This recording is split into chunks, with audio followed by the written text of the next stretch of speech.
এই কার মোবাইল ভাই তো মোবাইল ইনার মাইক বন্ধ আছে। মাননীয় শ্রী শুভেন্দু অধিকারী বাদিক করে এগিয়ে যায় প্রতিনিধি ইনার হিসাবে মাইক বন্ধ আছে।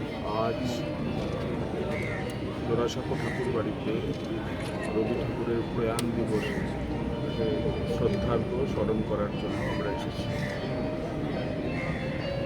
প্রতি বছর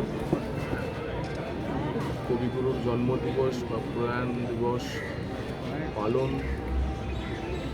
সমারোহের সঙ্গে পালন, শ্রদ্ধা জানানো, স্মরণ করা এ তো বাঙালি জীবনের একটি অঙ্গ হয়ে গেছে।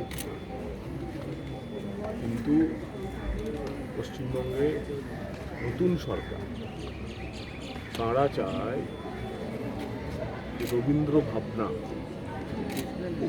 রবীন্দ্রনাথের দর্শন এবং রবীন্দ্রনাথের কল্পনায়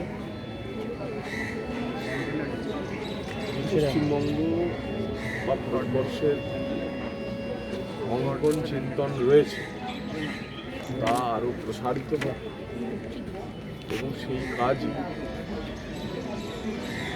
এই নতুন সরকার করে চলেছে। রবীন্দ্রনাথকে নিয়ে এবং রবীন্দ্র দর্শনকে নিয়ে বাঙালি জীবন এবং বাঙালি আনাকে সম্পৃক্ত করে এই সরকার কাজ করতে কৃতসংকল্প। জগন্নাথের কলেজে কলেজে হচ্ছে শিক্ষা সংস্কৃতিতে দেখা যাচ্ছে যে নতুন করে এই যে তোলাবাজি টাকা কিন্তু যেটা চলছে সেটা আর হবে না। আমাদের বাড়িতেও বিদ্যার্থী পরিষদের উদ্যোগে কমন রুম ক্যাম্পাসে সৃজনশীল ও গঠনমূলক আলোচনা হবে, গানে রাখা হবে। নতুন করে কোনো তোলাবাজি বা মাথা ঢুকছে স্নাতক স্তরে এবং স্নাতকোত্তর স্তরে ভর্তি প্রক্রিয়া প্রায় শেষ।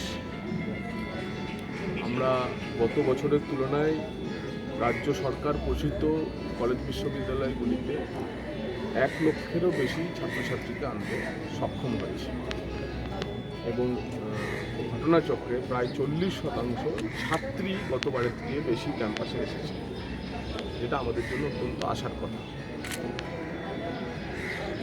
বর্তমান পরিস্থিতি, পরিবর্তিত রাজনৈতিক আবহে পশ্চিমবঙ্গের রাজ্যের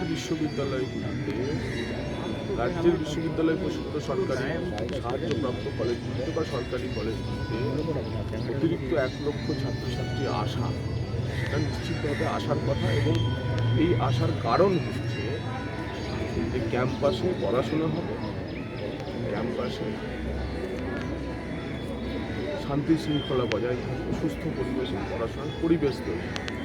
3টি পর্বে ভর্তির পরেতেও আপনারা এখনো পর্যন্ত কোথাও টাকা নিয়ে ভর্তির কোনো একটি উদাহরণ পেয়েছেন?